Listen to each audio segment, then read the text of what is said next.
Hi, I'm Mark Schmidt. I'm a T12 para, 17 years post-injury. I'm here today to talk to you about life after spinal cord injury, and that's what this video is all about. We're going to do a number of fun things. We're going to go downhill mountain biking. We're actually going to do some three-wheel hand cycling in Crested Butte. We're going to do some wheelchair softball, show you what that sport's all about. We're going to do some interviews with some individuals that have been in the chair for a while, and they're going to talk about life after spinal cord, what it's meant to them, what things have worked, what hasn't worked. And then we're going to go to college and show you that you can go to college after spinal cord injury. And we're going to have some fun. You're going to see some neat things. You're going to see some wild things. You're going to see some things that are a little risky, but that's what life is all about. Also in this video, we're going to talk about the benefits of standing. Standing is a long-term commitment. You really need to do it consistently all throughout your life after a spinal cord. One of the things that I really get out of standing is good range of motion. It's the first thing that the therapist taught me when I was in rehab, and I really believe in it because you really need to keep the hips stretched, you need the knees stretched and the ankles so you don't have drop foot. And really what it does, it not only affects your overall health, but it affects your seating because you aren't slouching. It allows you to sit up straighter. It also allows you to lay down in bed flat, really keeps you limber. And I see the overall benefits with range of motion is very important. It's a long-term commitment. Other things that you work with are spasticity. Range of motion lessens spasticity. Respiratory. When I stand, I breathe a lot different. I have a change of position, so I'm not always on the back side sitting down. So with standing, there's a lot of benefits. Overall health is affected. So what we're going to talk about is also, just basic standing, why you should do it, how often you should do it. You should really look at it as a long-term commitment. And now, life after spinal cord injury. Enjoy the show. Checking in is fairly routine. They're going to ask you a bunch of questions about how much assistance you need, what you need. Do you need an aisle chair? Do you need help down the aisle? Do you want an aisle seat? Do you want a window seat? My suggestion is take a few trips and you'll learn what works best for you.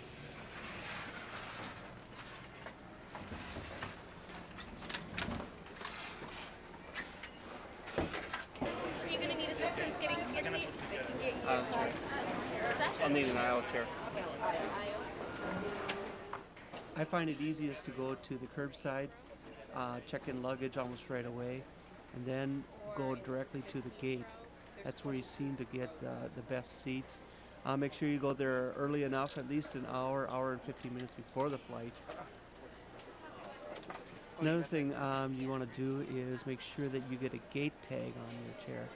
And what that will do is get your chair to the next destination. You cannot be paranoid enough to make sure that happens. You really need to get the gate tag and mention it to the flight attendant that the chair gets on the plane. One of the great experiences you get to do also with air travel is go through the security station. And you don't do it like everybody else does. You go around, you don't go through the metal detector because your wheelchair will set it off. You'll put your bags onto the conveyor belt, but what you do is go around and they will frisk you.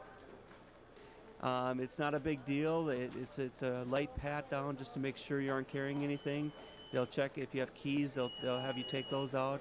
But it's fairly normal and it's easy to do. One thing that a lot of airports have are disability services, and it depends upon where you're at. Like in Chicago, they have actually a lounge for the disabled where you can actually hang out and kind of get away from the crowds. But here they have special parking. They show where it is and what kind of rates you can get. I think you can actually get regular parking in the short term. You can go in the short term and pay regular price. So just to keep in mind that almost every airport has something for the travelers with disabilities. Make sure that you ask to pre-board.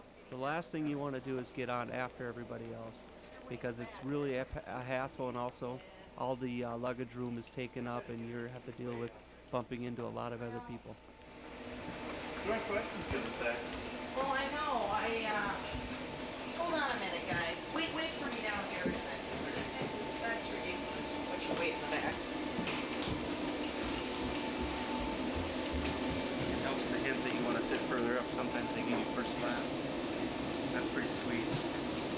They'll pre-board you, which means they're going to put you on first.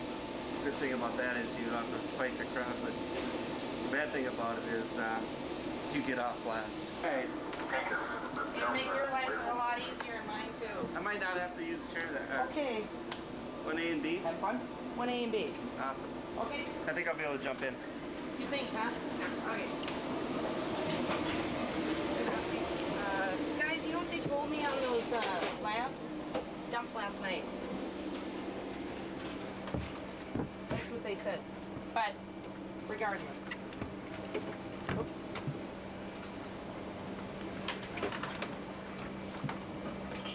Great. Boy, they had them in 22 E&F, so I did an upgrade. One thing about air travel, you're always the first on and last off, so get used to watching a lot of people walk by. Okay, we'll see you. Take it easy.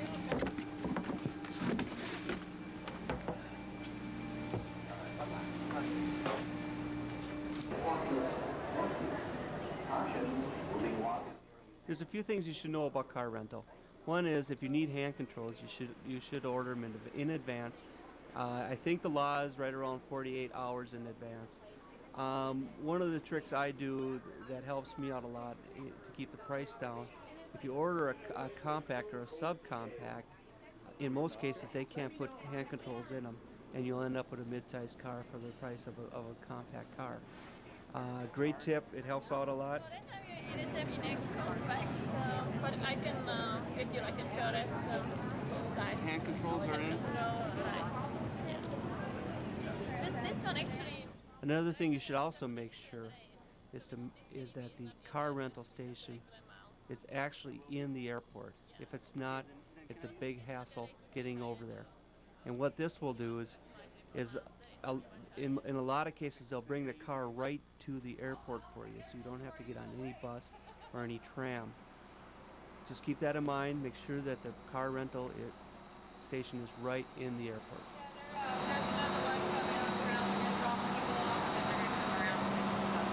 Okay. Today, unfortunately, we weren't that lucky. We ended up having to take the tram. It wasn't a big deal. It was accessible. We were there in 5 minutes.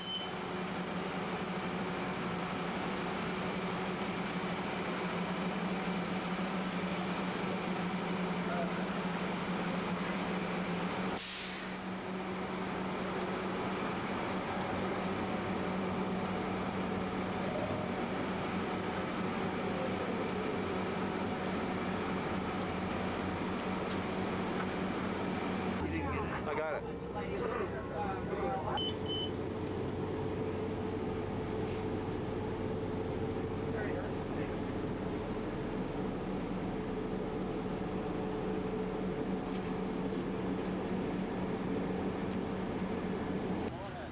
Awesome.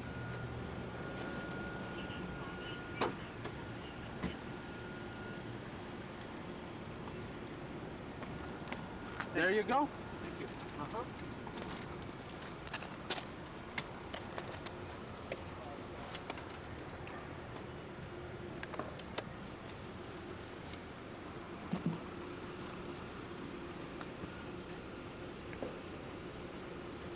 Hand controls are already in. Push down for brake. And forward for gas. Since I got an AB along, he's gonna put my chair in. Well, we're here in Boulder, got through with the rental car and everything, and I'm gonna introduce you to Topher, my quad buddy, who's actually going with. Yep, I'm the person that's going to show Mark a good time here in Colorado. Teach him how to do a little downhill mountain biking. I already did it. Yeah. He still needs to be taught. I was the only one that turned over and hit a tree at the That's right, last you rolled year. it. But we're gonna head out. We're gonna get in the car and head up to Crested Butte. About a 6 to 8 hour drive. Hello, I'm Topher Downham. I'm a friend of Mark's. We're going up to Crested Butte to do a little downhill mountain bike wheelchairing. I'm a C6-7 quadriplegic, so they're probably going to have to do a little modifications to get me down the mountain, like duct taping my hands to the handlebar so I don't lose grip. Anyway, I'm gonna hop in right now and get ready to go.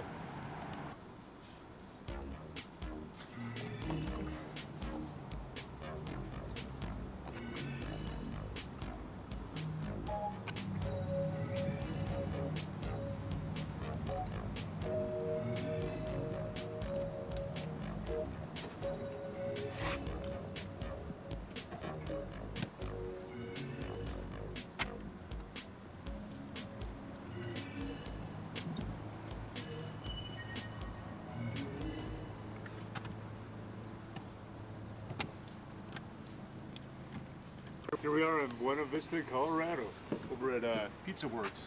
The best pizza in the Colorado area, maybe in the world. Yes. The best thing about travel is you get to meet just a whole bunch of different people. Check out the accent on this pizza guy. Man, you're all set. Here comes one of the co-owners. Get that thing, not my ugly mug.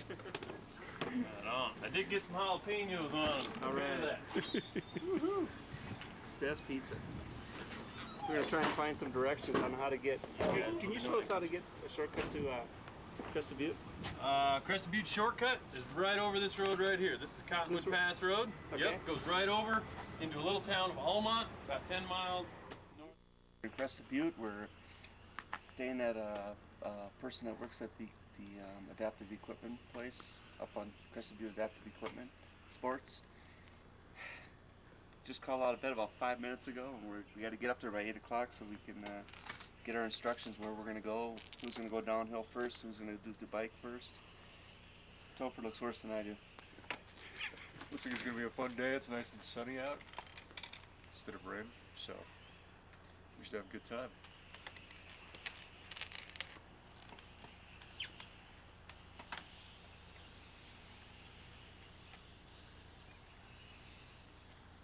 But anyways, for those of you, it's your first time, welcome. For those of you who have been here before, thanks for coming back.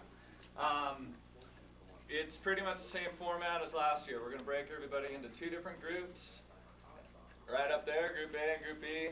Group A is going to go hand cycling first. We're all going to get in the van and drive down to town and hand cycle down there. Group B is going to do the downhill mountain bike thing. Now that we got them all going, hopefully. And we're going to switch at 12 o'clock. So we'll have lunch up here, and then at 1, we'll switch it up. And whoever went downhill mountain biking will go hand cycling and vice versa. So some of the people to introduce, Christy Grouting. She came out here from Northern California with some of the downhill mountain bikes. She came out here with Bob Vogel. Who is outside. Bob will help out with the hand cycling portion.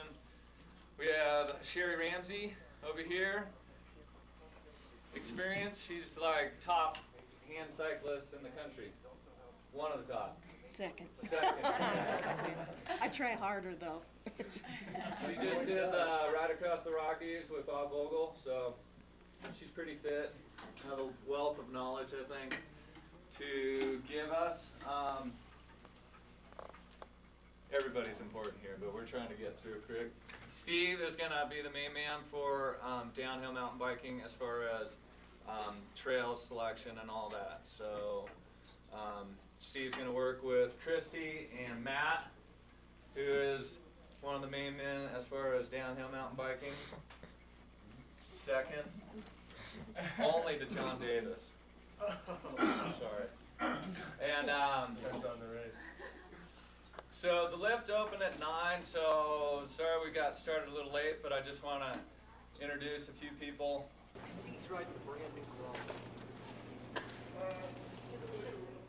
One of the most exciting things about joining in on different sports programs is you get to meet people from all over the United States. The camaraderie, the food, the stories. So you get to meet a lot of different people and have a lot of fun. What's that? That one right there, somebody unders and it should have preferably written before.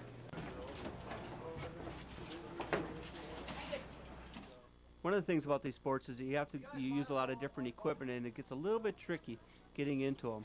However, there's a lot of volunteers who are there to help you, and you can watch what the other people are doing, the veterans that have gone through the program, and it becomes second nature within a day. Using the ski lift is a little bit odd in the summer. However, it's the only way up to the top of the mountain. Going up the lift, first time. It'd be awesome. Blue skies, about 60 degrees, 65. Unbelievable. Paradise.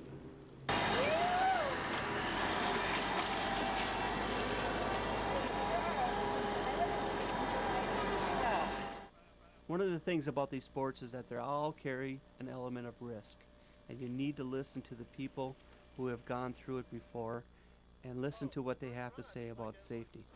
Get to know, get a little bit more familiar with it. As you progress, you know, the next run we'll pick it up a little bit more. You guys let me know if you want to go a little faster. I mean, we can do that within reason. But I don't know the terrain very well. Steve's going to be the trail guy, so I think there's going to be a little single track. Yep. Little But you single got track. Mark and Topher, you've done that little single track. We're going to dive off into there. They might have even improved it a little bit, I don't know.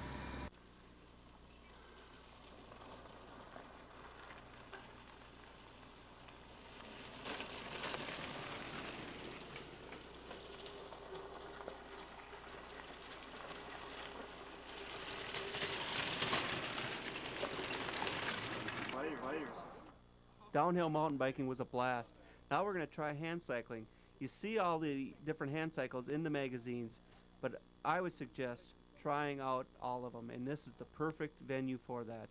This program lets you try out 3 or 4 different brands. Hi, I'm Sherry Ramsey, and I live in Littleton, Colorado, and I've been hand cycling for about 3-4 years now. 2 years competitively in racing, and it's fun and it's great exercise, and you can get out there with all your friends with regular bikes and go for it, have a good time. I did the Ride the Rockies about a month ago, and spent 7 days climbing hills and going down hills, and it was a blast. You should try it.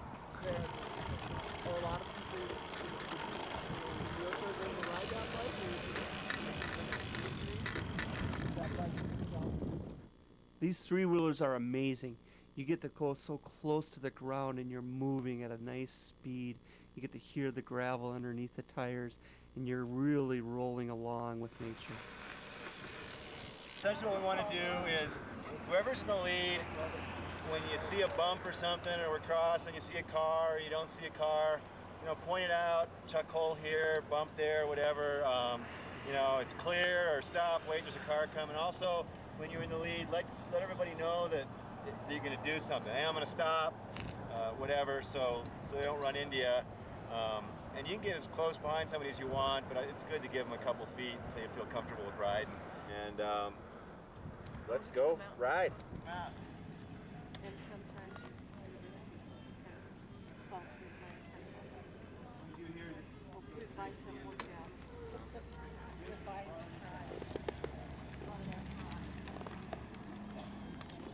Hey, beautiful, huh? Beautiful scenery.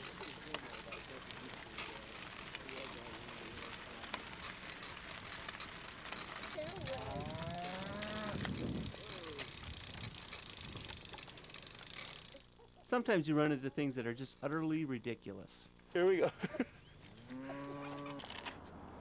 Tired. Long. I think the altitude is getting to me. But it felt good. Got back, get in the chair, get a shower, get a shave, go have dinner. Oh, we just got done with a long day of biking, mountain biking, hand cycling, and now we're gonna go grab some grub over at Danita's, a nice Mexican place here in town. Hang out with all the other wheelchair-bound dudes, dudettes. So let's manja, let's eat. Even waiting for tables can be fun. Sitting around outside a restaurant, just hanging out, talking about the adventures going down the mountains, along the trails with the 3-wheel bikes. What a great day. Sometimes you just have to go around the obstacles in life. Man, after a long day of mountain biking, this food is going to be great. After dinner, we decided to hang out with some locals and play some shuffleboard. Second day of downhill mountain biking. Great day yesterday, and the sun is unbelievable. It's about 70 degrees here and just great. Had a great time last night, hung out, went Mexican food and went to a local bar and got the flavor there. But we're going to try and do about 3 to 4 runs this morning and head back to Minnesota. This is our friend Christy showing that she has no fear going down the stairs.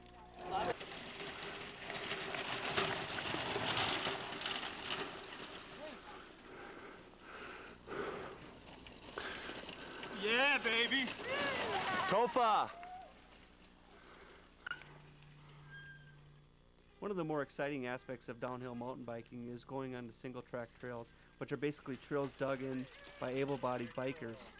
What it is basically going down a mountain really fast and trying to straddle the sides with a four-wheeler.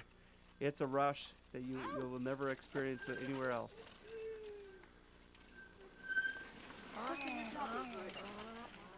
This next trail is a little bit tougher and we're going to need some help from our volunteers to get there. Thanks, guys. This ended up being our fastest ride. What a rush. Down the hill, 25 miles an hour.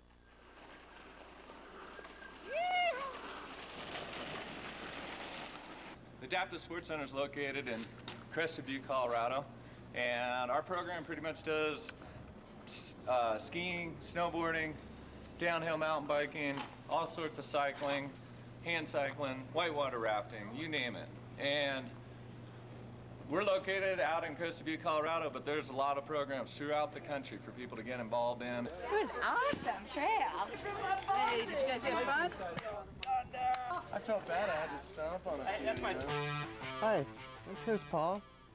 I'm a post-injury, 4 years. I'm a C7 T1 quadriplegic, and we're about to show you a product that's just unbelievable. You stand, and you don't only stand, you exercise your arms, and while you do that, you get a good stretch in your legs. This Easy Stand glider helps keep me in shape, because you never know what kind of medical breakthroughs are right around the corner. Join me later at the end of this video to learn more about the Easy Stand glider.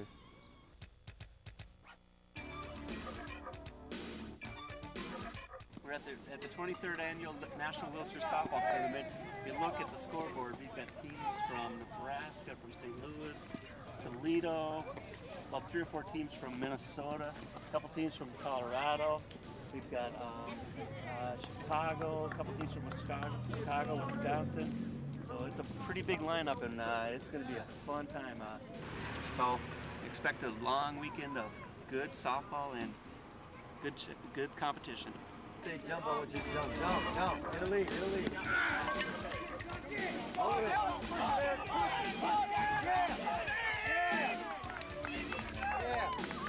There we go. Hi, I'm Wally Kiffmeyer. I'm the umpire-in-chief for this wheelchair.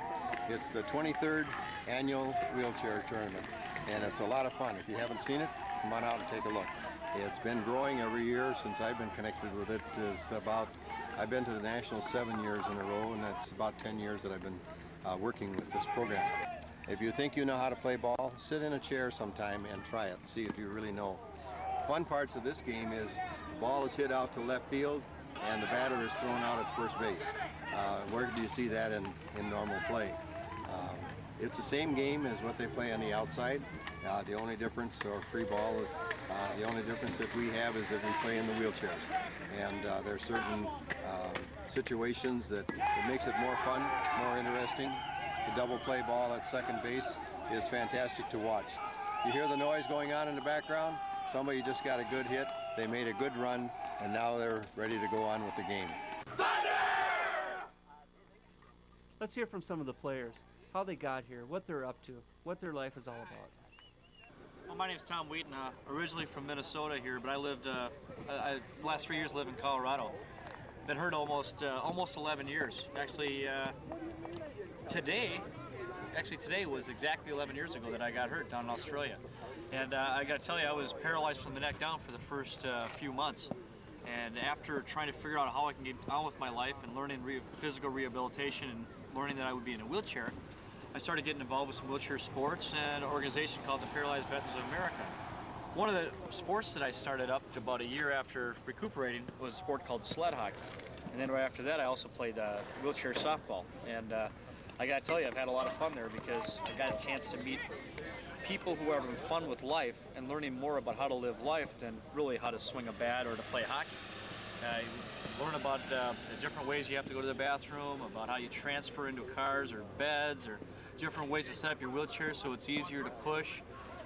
You know, the sexuality issues, just a number of things that have really helped me out. So that's why I really cherish playing the wheelchair sports, because I get a chance to rap with all the guys and gals and learn about you know, well, what it takes to continually adjust, being disabled like I am. But I gotta tell you, it's been a fun ride, and now I'm one of the coordinators. So now I'm kind of one of the people that are kind of letting people know after 11 years of experience about some of the things that are happening that works and some that don't, and it's just been a real good thrill. So the wheelchair softball and sled hockey and a number of other activities, that's what I've done, and it's worked real well for me. So I hope you guys will get encouraged to try wheelchair sports, because the first year or two of being disabled, I really had a tough time being with others in chairs. I kind of had the feeling that everybody maybe had pity on themselves or whatever, and I certainly kind of came around and decided to play with these guys, and I couldn't have been further from the truth, because I'm having so much fun. Just continuing learning and the camaraderie, and getting to realize that people alongside myself are really living life to the fullest potential. My name is Dan Heike. I was injured in 1989 in an automobile accident. I'm a T9 complete paraplegic. Went to the North Memorial Medical Center for my initial surgeries and rehabilitation. From there, the fall of '90, I started school at the University of Minnesota. Spent 5 or 6 years there, studying a math degree and working part-time as a tutor. And during that time, I had met some people and started getting involved in wheelchair sports. First sport I got involved with was softball, which we're playing out here today. And from that, the fall came and basketball season came around, and I've played that now for 7 or 8 years. I'll be 10 years post-injury this September 9th. Also shoot trap, do a lot of hunting and fishing, use a Polaris four-wheeler to get out in the woods, and have adapted it with the back and stuff for getting just about any place that you can. I mean, those four wheels go any place. And I mean, you can do anything that you want basically after injury. I do everything that I did before, only in a different way. And I don't know, just gotta keep your head up. You can't change what's happened in the past, and go forward. Hi, I'm Keith Hanner, and alias 7-number Hammer, they call me, but I'm about an 18-year veteran in the wheelchair since 1981 in a diving accident, and I went over through Sister Kenny sports program and had the opportunity to go to Hawaii for the 28th National Wheelchair Games. Sports has been quite a rehabilitation for us.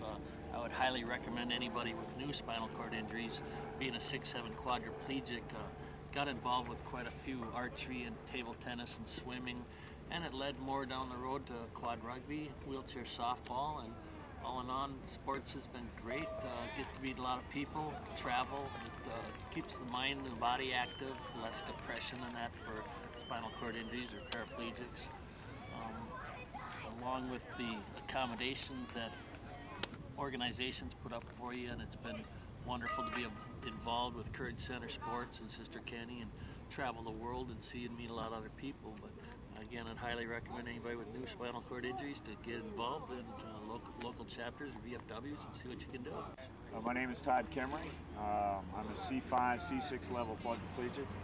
I was injured back in 1982 in California in a water accident. It wasn't until I got to Minnesota that I got to the privilege to be invited to start softball. And with wheelchair softball, they need quadriplegics. So, and I had enough function to go ahead and be part of the program, and so that's what got me started. And then from there, I met other quads that played quad rugby. And that's the main sport that I'm involved with right now. Summertime, I do softball. In the fall and winter months, I do quad rugby. And that's just for quadriplegics, and everybody gets to play on that, and that's a lot of fun. So for the past 5 years, I've been involved with competitive sports, with the quad rugby and then with softball. I'd really like to encourage people that are recently injured, spinal cord injuries, amputees that are recently injured, to get out and participate in disabled sports. It's absolutely amazing how a player's ability will increase, how their chair movement will get better, how hanging around with other disabled people, what a good effect that has on them in their life, because they're with people that have the same problems they do and face the same challenges in life. And with success comes higher esteem, and that's what we see. Those are some of the benefits of getting out and playing wheelchair softball. We have a website up. It's www.wheelchairsoftball, one word, .com. www.wheelchairsoftball.com. Visit the website. On that website is a list of the team reps of the teams around the country that are presently organized. And shortly we'll be having instructions on how you start your own team, and there'll be phone numbers, etc. on there for how to get a hold of us. Who are we? Six!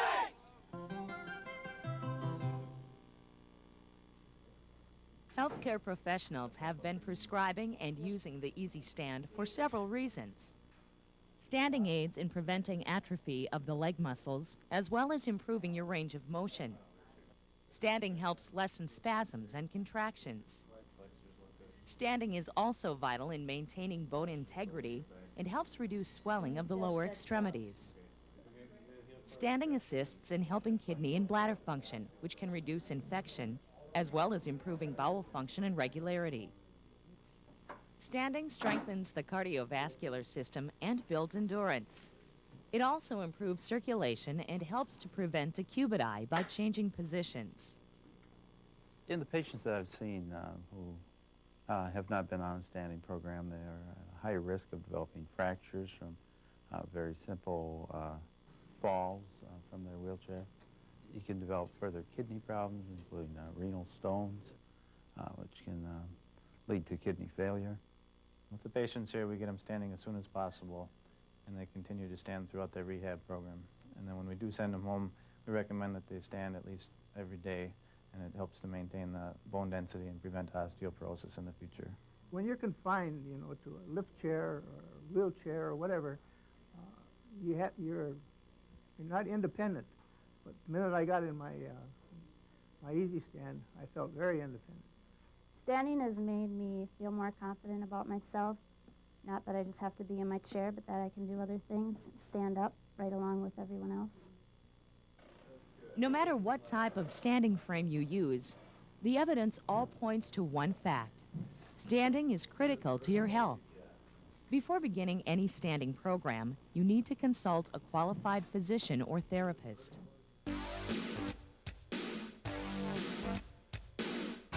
Hi, we're here at Southwest State University in Marshall, Minnesota. This is my old alma mater.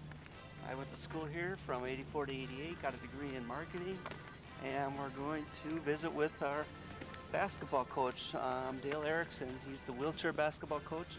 He's a C6-7 quadriplegic, and actually him and I played on the team back in 1988, 87, 88, and we're going to talk a little bit about going to school after spinal cord and talk to some quadriplegics, maybe a couple paras, and let's see what school's all about. Hey, Dale. Nice to have you come back here and check out the college. Thank you. Are you going to show us around? I'd love to. Great. All right, let's go.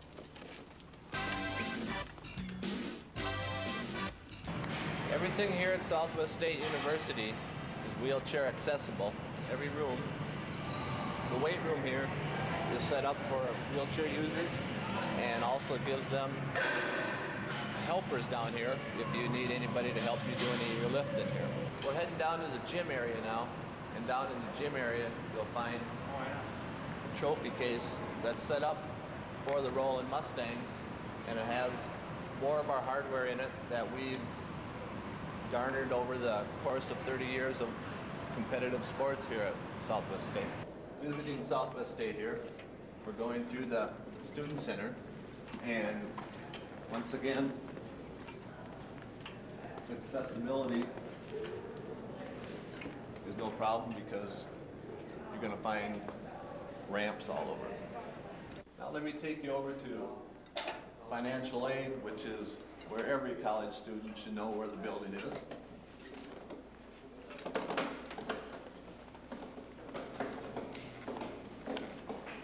And we look outside, and if it would be a snowy day and we don't want to go outside, we get over there by going down the hallway here.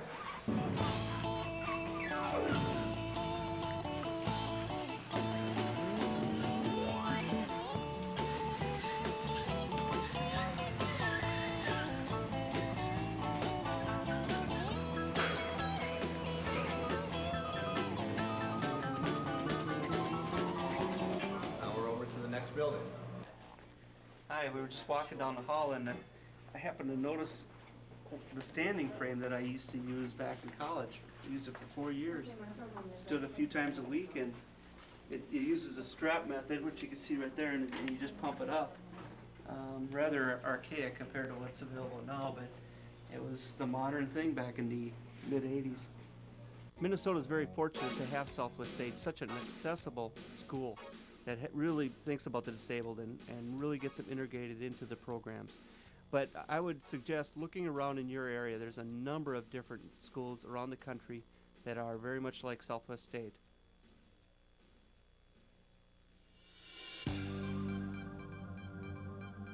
I feel very stretched, worked. My right in here, boy, it really works some muscles right above the shoulder blades.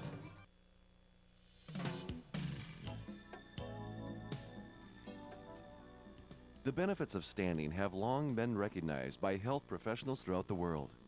And since 1989, Ultimate Medical's Easy Stand has consistently led the field of creative standing products for the disabled. Some of the more apparent benefits of standing include improved range of motion, prevention of pressure sores, improved upper respiratory function, and more natural alignment of internal organs, resulting in improved bladder and bowel functions. With all of those reasons to stand, why aren't more people standing? Well, many people do stand on a regular basis. Others find passive standing, well, just plain boring. Until now. At Ultimate Medical, we put the fun back into standing. Introducing the Easy Stand 6000 Glider.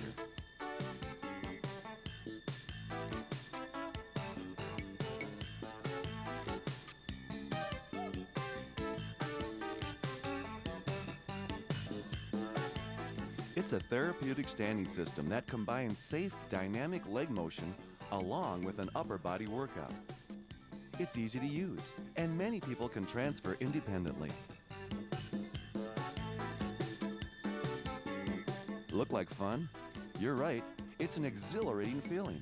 But while you're enjoying yourself, you'll also be receiving several health benefits, including maintaining or losing weight through aerobic exercise, enhancing your range of motion of hips, arms, and legs, strengthening of the cardiovascular system while building endurance, and using and strengthening upper body muscles that are not normally used in propelling a manual wheelchair.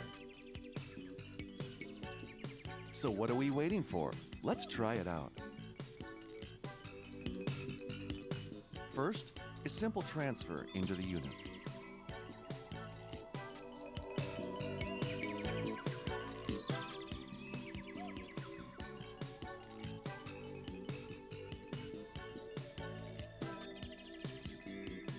Now secure the calf straps.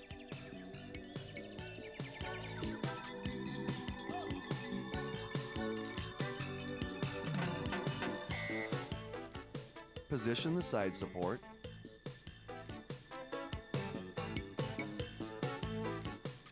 Now pump yourself up to the standing position using short, easy strokes. You can stop and rest at any time.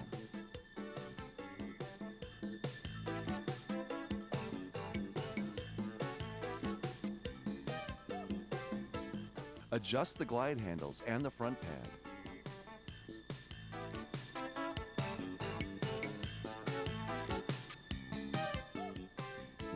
ready to glide.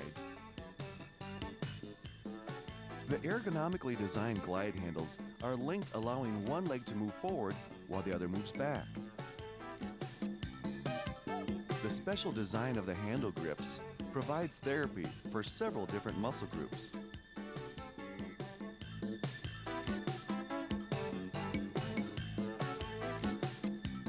The geometric design of the leg support system helps prevent vertical shearing while legs are in motion.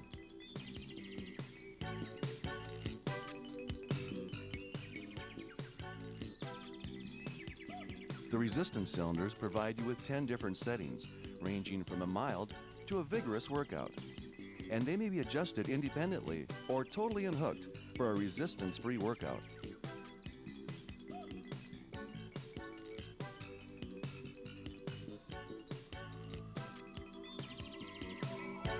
And for individuals who may be unable to move the glide handles on their own, a caregiver can easily maneuver the glide handles to create the leg motion.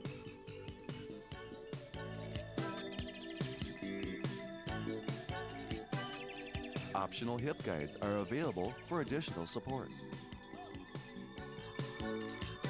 The digital monitor keeps track of your progress in calories burned, distance, time, and speed.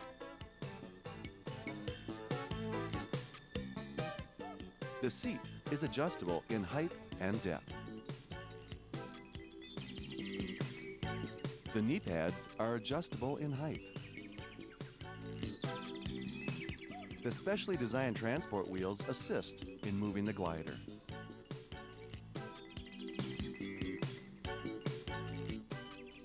The Easy Stand 6000 glider is more than just a stander.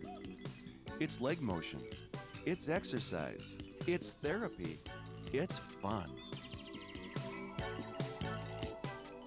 The glider is your first step on a journey to better health and wellness. Before starting any standing program, be sure to consult your therapist or physician. For a demonstration of an Easy Stand glider, call your durable medical equipment dealer or AMI customer service at 1-800-342-8968 for a name of a dealer near you. Don't just stand there, glide.